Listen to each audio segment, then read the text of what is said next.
নির্বাচনে অংশ নেয় ৫১ দলের মধ্যে জামায়াত সহ ৩১টি দলেই নেই কোনো নারী প্রার্থী। বিএনপির ৩০০ আসনের নারীর সংখ্যা মাত্র ১০। এতে পুরুষ কোটায় নারী প্রার্থী বলে সমালোচনা রয়েছে দলের ভেতরেই। জুলাই আন্দোলন নারীরা সামনের সারিতে থাকলেও ভোটের মাঠে নারী কোথায়? নির্বাচনের ৪টি ইস্যু নিয়ে মাহমুদুল হাসানের প্রতিবেদনে আজ থাকছে নারী প্রার্থী প্রসঙ্গ।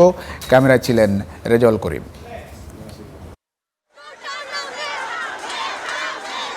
জুলাই আন্দোলনে নারীরা শুধু অংশগ্রহণই করেননি, মিছিলের সামনে থেকে দিয়েছেন নেতৃত্ব।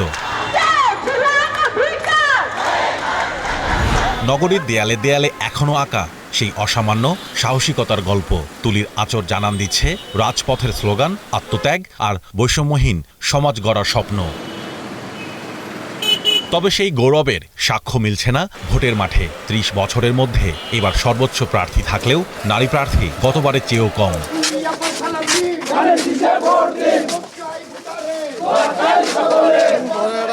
৩০০ আসনের বিপরীতে মাত্র ১০ নারী প্রার্থী বিএনপিতে। সংখ্যার হিসেবে কোনো দল থেকে এইটি সবচেয়ে বেশি। মেন স্টিয়ারিং এ পুরুষরা আছেন, তাদের কাছে নারীদেরকে ঠিক সময় মতো না, তাদেরকে শুধুমাত্র আটপৌরে নারী মনে হয়, তাদেরকে রাজনৈতিক নেতা বা কর্মী মনে হয় না। আপনি যে 10টার কথা 9টার কথা বলেছেন, দেশনেত্রী বেগম খালেদা জিয়ার বাইরে যে 9 জন, তারাও কিন্তু উত্তরাধিকার সূত্রে পুরুষ কোটাতেই এসেছেন। তাদের কেউই কিন্তু নারী কোটায় বা নারী হিসেবে বা মানুষ হিসেবে ওইভাবে পরিশ্রম করে না। ওইখানে তাদের জায়গায় তাদের বাবা অথবা স্বামী আপনার কাজ করতেন, এমপি ছিলেন, মন্ত্রী ছিলেন, তারা নাই, তাই ওই জায়গাটায়। মোট প্রার্থীর দিক থেকে বিএনপির পর সবচেয়ে বেশি ২৫৩ প্রার্থী ইসলামী আন্দোলন বাংলাদেশের, জামাতের তা ২২৪। তবে কোনো নারী প্রার্থী দেয়নি এই দুই দল। অন্যদিকে এনসিপি থেকে নারী প্রার্থী ২ জন। পুরুষদের মতামত আসছে, আমাদের সাংগঠনিক লেভেল থেকে মতামত আসছে, গ্রাসরুট লেভেল থেকে তৃণমূল পর্যায়ে আসছে। আমরা দায়িত্বশীলা বর্ষে সিদ্ধান্ত নিয়েছি বা বিভিন্ন পরিসংখ্যান আমরা করেছি, বিভিন্ন ইয়েগুলো আমরা সার্ভেগুলো করেছি। কিন্তু নারীদের ক্ষেত্রে আমরা একটা বিশেষ বিষয় দেখে থাকি যে নারী তিনি নিজে চান কিনা।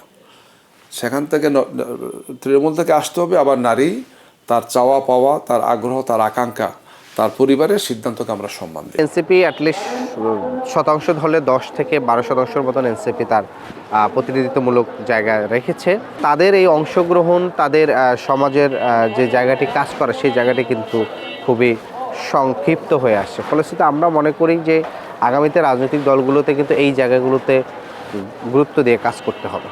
এবারের নির্বাচনে চূড়ান্ত প্রার্থী ১৯৮১ জন। এর মধ্যে দলীয় প্রার্থী ১৭৩২ ও স্বতন্ত্র ২৪৯ জন। এর মধ্যে দলীয় নারী প্রার্থী মাত্র ৬১ জন।